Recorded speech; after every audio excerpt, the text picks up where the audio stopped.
ಮೂಲ ಧರ್ಮಕ್ಕೆ ರಾಷ್ಟ್ರ ಧರ್ಮಕ್ಕೆ ಅನುಗುಣವಾಗಿ ರಾಷ್ಟ್ರ ಧರ್ಮ, ಅದಕ್ಕೆಲ್ಲರಿಗೆ ಕೊಟ್ಟ ಧರ್ಮ, ಅದಕ್ಕೆಲ್ಲರಿಗೆ ಕೊಟ್ಟ ಧರ್ಮ ಎಲ್ಲವೂ ರಾಷ್ಟ್ರ ಇದೆ. ಆಗ ರಾಮ ಅಂತಾನೆ, ನಾನು ಕಾಡಿರುವುದು ನಾಡಲ್ಲಿರುವುದು ಎಲ್ಲೇ ಇರುವುದು ನಾನು ಹುಟ್ಟಿರುವುದೇ ಧರ್ಮದ ರಕ್ಷಣೆ. ಅದಕ್ಕಾಗಿ ರಾಮ ಶ್ರೇಷ್ಠ, ಅದಕ್ಕಾಗಿ ರಾಮಾಯಣ ಶ್ರೇಷ್ಠ. ರಾಮ ರಾಜ ಅಂತಲ್ಲ, ರಾಮ ಶೂರ ವೀರ ಅಂತಲ್ಲ. ರಾಮ ಹುಟ್ಟಿರುವುದೇ ಧರ್ಮಕ್ಕಾಗಿ, ರಾಮನ ಜೀವನ ಧರ್ಮಕ್ಕಾಗಿ. ಎಂತೆಂಥ ಧರ್ಮ? ಶಬ್ದ ಧರ್ಮದಲ್ಲೂ ಮೂಲ ರಾಷ್ಟ್ರ ಧರ್ಮ, ಮೂಲ ಧರ್ಮವನ್ನು ಬಿಟ್ಟುಕೊಟ್ಟಿಲ್ಲ ರಾಮ. ಅರಣ್ಯಕಾಂಡದಲ್ಲಿ ಎಲ್ಲ ಋಷಿಮುನಿಗಳು ಬರ್ತಾರೆ ರಾಮನನ್ನ ನೋಡು, ರಾಕ್ಷಸರ ಕಾಟ ಇದೆಯಲ್ಲ, ನಮ್ಮನ್ನೆಲ್ಲ ನೀವು ರಕ್ಷಣೆ ಕೊಡಬೇಕು ಹಾಗೆ ರಾಮ ಹೋಗ್ತಾರೆ. ಋಷಿಮುನಿಗಳು ಹೋಗ್ತಾರೆ, ಸೀತೆ ಕೇಳ್ತಾರೆ, ಏನು ರಾಮ ಮಾತು ಕೊಡ್ತಿಲ್ಲ ನೀನು ಬಂದಿರೋದು ಕಾಡಿಗೆ ಹಾಕಕ್ಕೆ, ನೀನು 14 ವರ್ಷ ವನವಾಸ ಕಟ್ಟಕ್ಕೆ ಬಂದಿರೋದು, ನಿನಗೆ ಯಾಕೆ ಇಲ್ಲಿ ಬಿಲ್ಲು ಬಾಣ ರಾಕ್ಷಸರು ಯುದ್ಧ ಸಂಹಾರ ಬೆಟ್ಟ ಪಡೆಯಲ್ಲ, ನಿಂಗೆ ಸಂಬಂಧ ಇದು, ನೀನೇನು ಮಾಡಬೇಕು? ಸೀತೆ ಕೇಳ್ತಾರೆ, ನೀನು ಮಾಡಬಾರ್ದಲ್ಲ, ನೀನು ಕೇವಲ ವನವಾಸ ಬಂದಿರೋದು ಅಷ್ಟೇ, ವನವಾಸ ಅಷ್ಟೇ.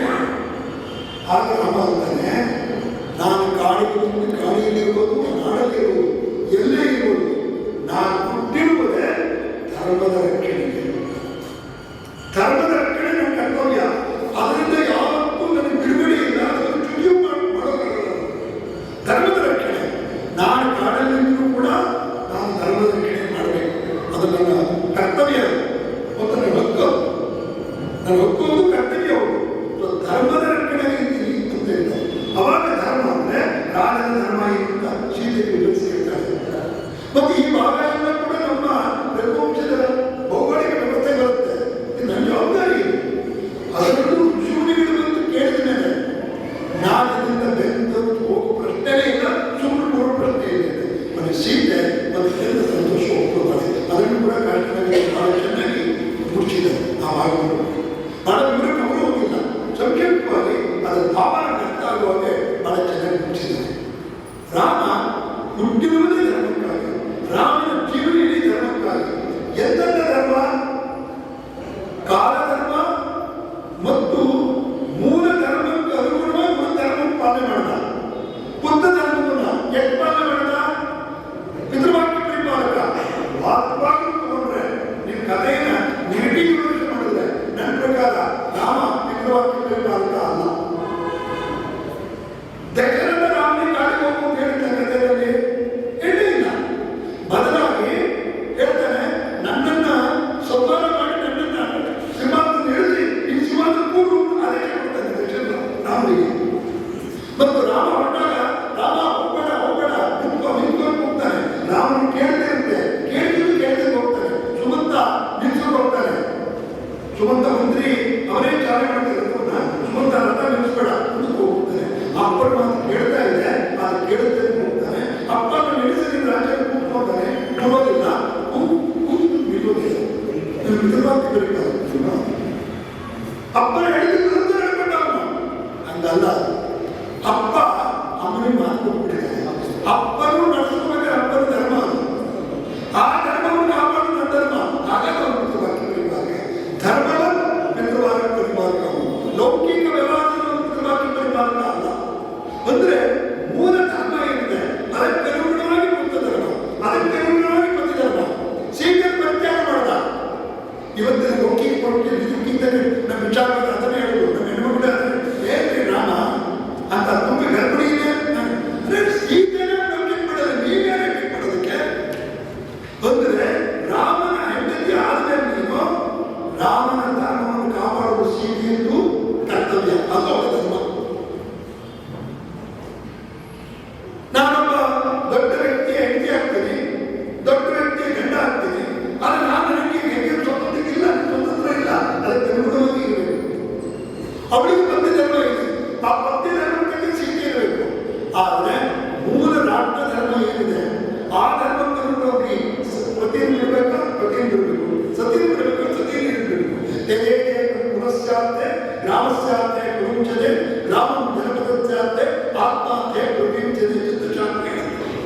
ಅದರ ತಕ್ಕಂತೆ ರಾಮ ನಡ್ಕೊಂಡ. ಭಾರತ ಧರ್ಮ ಲಕ್ಷ್ಮಣನ ಕಡಿಮೆ ಮಾಡಬೇಕಾಯ್ತು. ರಾಮನಿಗೂ ಕಾಲೇವನಿಗೂ ಮಾತುಕತೆ ನಡೀತಾ ಇದೆ. ಆಗ ಮೂರು ಮಾತು ಬರ್ತಾರೆ. ಲಕ್ಷ್ಮಣನಿಗೆ ಯಾವ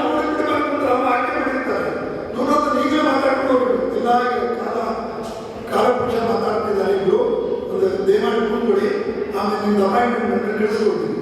ಈ ಕಲಿತೀಯೋ ಅಯೋಧ್ಯೆನ ಭದ್ಮ ಮಾಡಿ ಬಂದ್ರೆ ನೀವು ಬಂದ್ರೆ ಮುಂದೋಗ ಟಕ್ಕನೆ ನಾನು ಈಗ ಬಂದಿರಬೇಕು. ಬಿಡ್ತೀಯೋ ಅಯೋಧ್ಯೆನ ಭದ್ಮ ಮಾಡಲ್ಲ ಅಂತ ನಾನು ತಗೊಂಡ್ಬಿಟ್ಟೆ. ನೀನು ತಗೊಂಡಾಗ ಅಯೋಧ್ಯೆನ ಭದ್ಮ ಮಾಡ್ಬಿಡ್ತೀವಿ. ಈಗ ಲೆಕ್ಕಡಿಗೆ ಅದಾದೋ ಬ್ರಹ್ಮ ಜಿಜ್ಞಾಸ ಏನಾದೋ ಧರ್ಮ ಜಿಜ್ಞಾಸ ಏನ್ ಮಾಡೋದು? ಒಳಗೆ ಬಿಟ್ರೆ ರಾಮನ ಆಜ್ಞೆಯನ್ನ ನೀಡಬೇಕಾಗುತ್ತೆ. ಒಳಗೆ ಬಿಡದೆ ಇದ್ರೆ ಅಯೋಧ್ಯೆ ನಾಶ ಆಗುತ್ತೆ. ಅಯೋಧ್ಯೆ ಉಳಿಬೇಕು, ನಾನು ಆಶಾದ ಪರವಾಗಿಲ್ಲ ಒಳಗೆ ಬಿಡ್ತೇನೆ, ಬಿಟ್ಮೇಲೆ ಬಿಡ್ತೇನೆ. ಆಮೇಲೆ ರಾಮ ಈ ಶಿಕ್ಷೆ ಆಗಲೇಬೇಕಪ್ಪ ಅಂತ.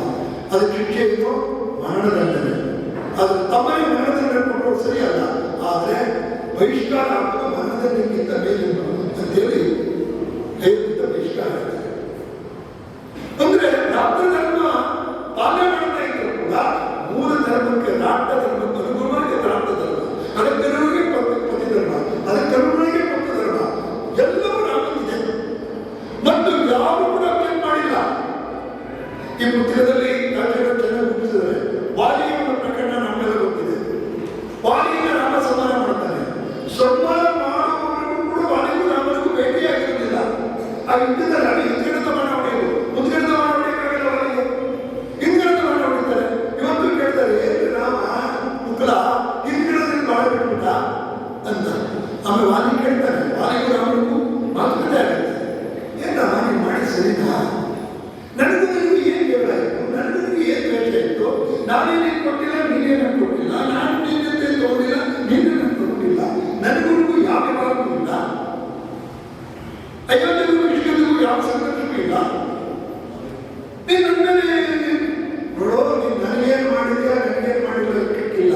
ನೀನು ಲೋಕ ಧರ್ಮಕ್ಕೆ ಮೂಲ ಧರ್ಮಕ್ಕಿಂತ ನಡ್ಕೊಂಡಿದ್ಯಾ. ತಮ್ಮನ ಹೆಂಡತಿಯನ್ನು ನೀನು ಮತ್ತೆ ಬಳಸಿದ್ಯಾ.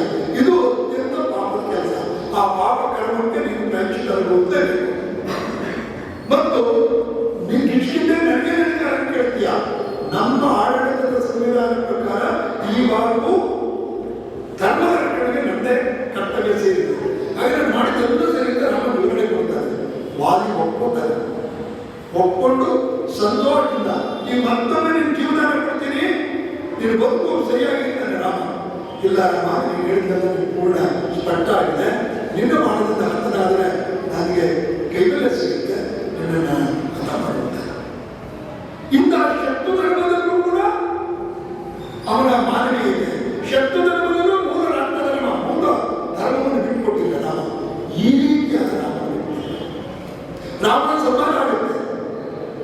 ಸಂಹಾರ ಆಗ್ಬೋದು, ರಾವಣನಿಗೆ ಹೇಳ್ತಾನೆ ರಾಮ, ಈಗಲೂ ನಿನ್ನನ್ನು ಗೌರವಿಸ್ತೀನಿ, ನಿನ್ನ ಅಣ್ಣನಂತೆ ನಾನು ನಿನ್ನಗೆ ಪೂಜ್ಯವಾಗಿ ನೋಡ್ಕೋತೀನಿ, ಗೌರವದಿಂದ ಸೀತೆಯನ್ನು ಕಳಿಸ್ಬೋದು. ರಾವಣ ಒಪ್ಪಲ್ಲ. ಬರೀ ಯುದ್ಧ ಆಗುತ್ತೆ, ರಾಮನ ಸಂಹಾರ ಆಗುತ್ತೆ. ಅಂತ್ಯ ಸಂಸ್ಕಾರ ಮಾಡಬೇಕು, ವಿಭೀಷಣ ಅಂತ್ಯ ಸಂಸ್ಕಾರ ಮಾಡುತ್ತಾನೆ, ಮಾಡಲ್ಲ ಅಂತಾನೆ.